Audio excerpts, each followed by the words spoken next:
السلام عليكم ورحمة الله تعالى وبركاته. كنتمنى تكونوا بخير وعلى خير وفي صحة جيدة. مرحبا بكم اليوم معايا فيديو جديد ووصفة جديدة. اليوم ان شاء الله غادي نحضر معكم بريوش الشهدة او خلية النحل. كتجي خفيفة وقطنية، مقاديرها بسيطة وكذلك طريقة سهلة. اكيد الا جربتوها غادي تنال الاعجاب ديالكم. خليكم معايا تشوفوا المقادير وطريقة التحضير وفرجة ممتعة.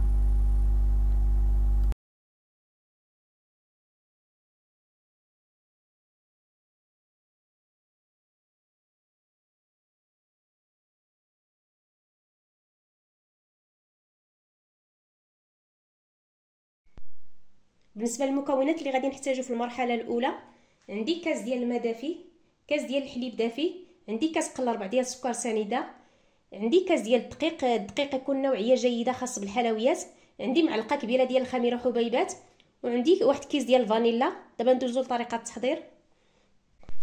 هنا في واحد الاناء كنوضع كاس ديال الماء دافي، كاس ديال الحليب دافي، كاس قل ربع ديال السكر سنيده، معلقه كبيره ديال الخميره حبيبات، واحد كيس ديال الفانيلا، وغادي نزيد كاس ديال الدقيق، وغادي نخلط هاد المكونات جيدا حتى يمتزجوا مع بعضهم.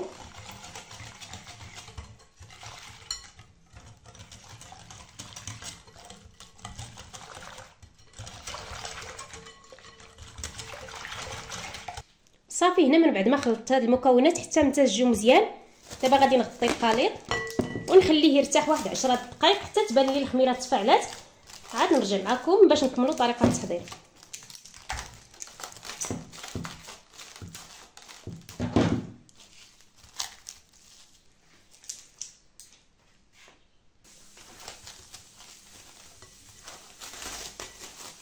هنا من بعد ما تفاعلات الخميره غادي نضيف الملح تقريبا واحد نصف ملعقه صغيره، غادي نضيف نصف كاس ديال الزيت النباتيه،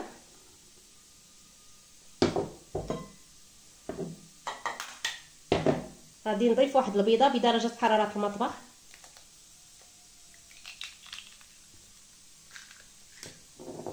صافي غادي نخلط هاد المكونات جيدا حتى يندمجوا مع بعضهم. غادي نبدا نضيف الدقيق،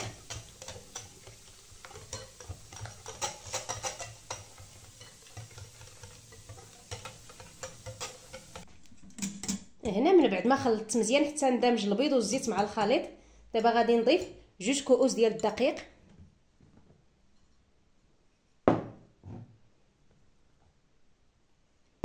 وغادي نخلط جيدا بالطراب اليدوي حتى يندمجوا مع باقي المكونات. عاد نبدا نضيف الكميه المتبقيه من الدقيق.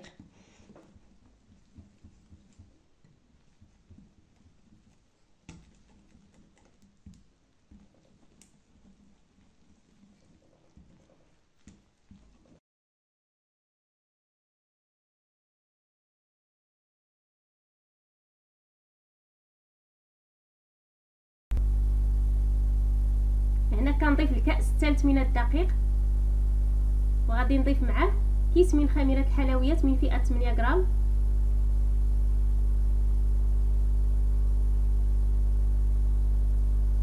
صافي كنبدا نجمع في العجينه، ومن بعد كنبدا نضيف الدقيق بالتدريج حتى كنحصل على واحد العجينه اللي كتكون رطبه، كتكون كتلتصق شويه في اليدين، باش من بعد الشهده ديالكم كتجيكم خفيفه وقطنيه.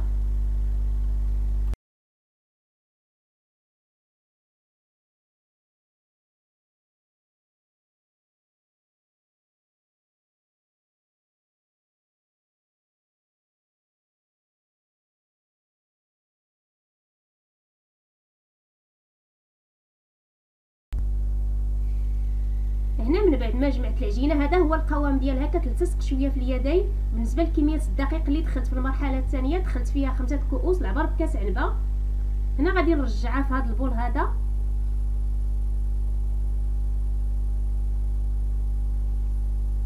وغادي ندهن لها الوجه ديالها بشويه ديال الزيت، وغادي نغطيها ونخليها تختمر حتى يتضاعف الحجم ديالها. عاد نرجع معكم باش غادي نشكلوها.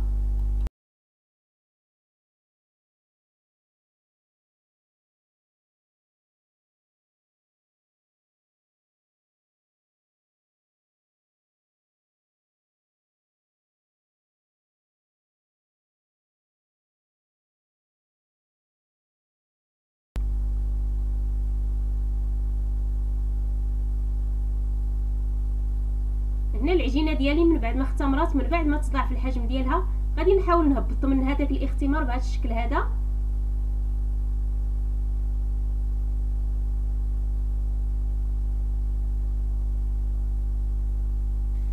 وغادي نوضعها فوق سطح العمل اللي تيكون مدهون بشويه ديال الزيت، لان كما كتشوفوا راه العجينه خفيفه باش ما كتلتصقليش في سطح العمل. هنا كنحاول نقاد العجينه بهذا الشكل هذا باش غادي نبدا نقسم فيها.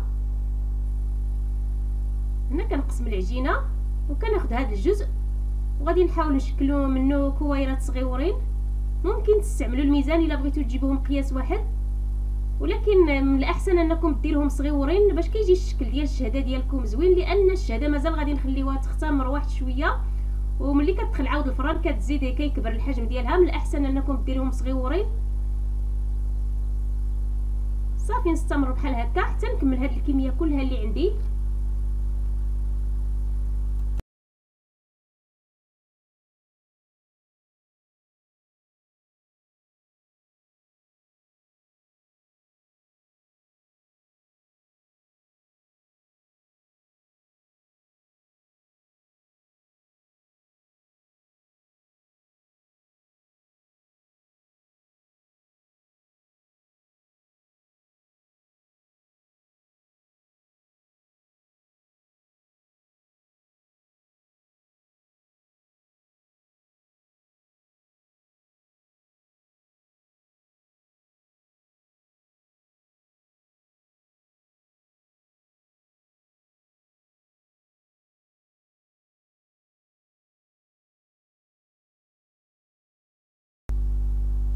هنا العجينه ديالي من بعد ما شكلتها الكرات بهذا الشكل، تناخذ واحد الكره وكنحاول نبسطها بهذا الشكل.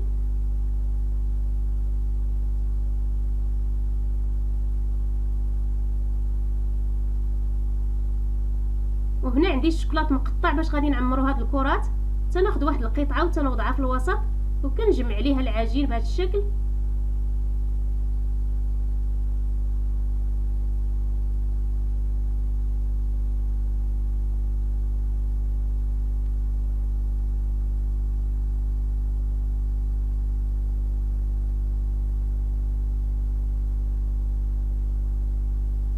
وتنوضع الكره ديالي في واحد المقلاة اللي تتكون مفرشه بورقه المطبخ او مدهونه بشويه ديال الزيت، تنوضعها في المركز نتاع المقله. بنفس الشكل تناخذ كره اخرى وتنحاول نبسطها.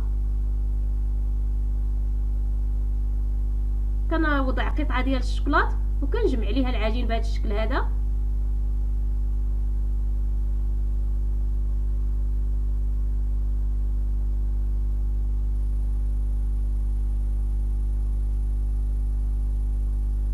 هنا تندير ذره على هذيك الكره اللي في الوسط.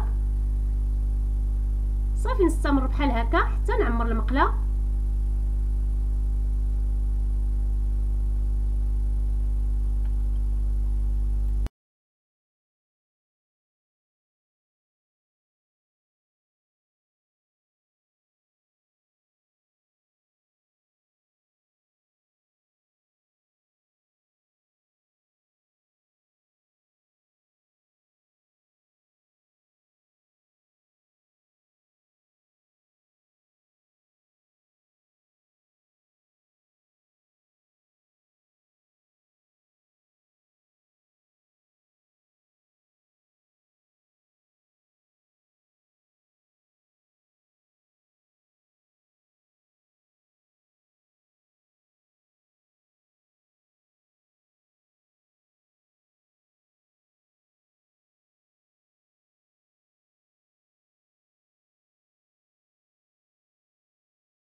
هنا من بعد ما عمرت المقله غادي نغطي الشهده ديالي وغادي نخليها ترتاح غير واحد 10 دقائق، غير طلع فيها الخميره، لان الا خليتها حتى تضاعف الحجم ديالها وندهنها بالبيض هذاك الاختمار غادي يهبط.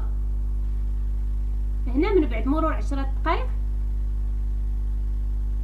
هنا غادي نحتاج بيضه كامله اللي نقصت منها البياض وخليت الصفر والبياض وزدت لها قطرات من الخل وطربتهم مزيان. هنا كندهن الشهده ديالي بهذا الشكل هذا، كندهنها مزيان من الوسط ومن الجوانب باش كنحصل على واحد اللون اللي تيكون زوين.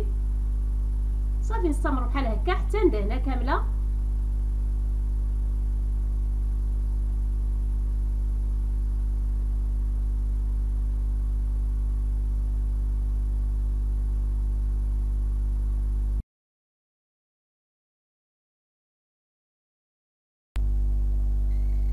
هنا غادي نحتاج الزنجلان المحمر باش غادي نزين الشهده ديالي. كنرش عليها الزنجلان بهذا الشكل هذا. من بعد ما كنزينها كنغطيها وكنخليها ترتاح واحد 10 دقائق حتى يتضاعف الحجم ديالها. من بعد كندخلها للفران. بالنسبه للفرن الكهربائي كنشعلو من الفوق ومن التحت على درجه حراره 180 وكنخليها طيب حتى كتبان لي تحمرات من الفوق ومن التحت. بالنسبه للفرن ديال الغاز كنسخنو من قبل، ملي كنبغي ندخلها كندير النار اللي كتكون متوسطه وكنخليها طيب على خاطرها حتى كتبان لي تحمرات من التحت. من بعد كنهبطها لتحت كتكون النار فوق منها وكنخليها حتى كيتحمر الوجه ديالها ملي طيب ان شاء الله، ونتلاقاو باش تشوفوا الشكل النهائي ديالها.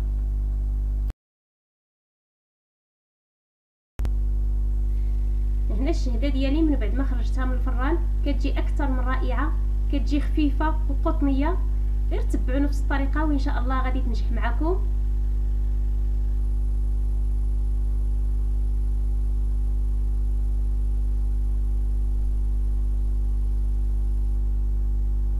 هنا غادي نحيدها من داك المول. هنا ملي كنستعملوا ورق المطبخ كيسهل علينا باش ملي كنبغيو نحيدوها من المول كتحيد بكل سهوله. وكذلك ملي كنكونوا كندهنوا الشهده ديالنا بالبيض الا طاح لنا البيض لتحت ما كتلتصقناش.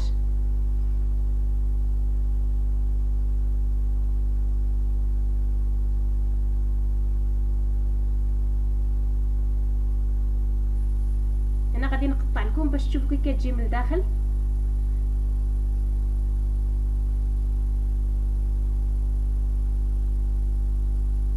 هانتوما كما كتشوفوا كتجي خفيفه وقطنيه. اكيد الا جربتوها غادي تنال الاعجاب ديالكم. الا عجبتكم الوصفه ما تنساوش تشتركوا في القناه الا ما كنتوش مشتركين وتفعلوا الجرس باش دائما توصلوا بجديد الوصفات. ونتلاقاو في فيديو قادم ان شاء الله مع وصفه جديده.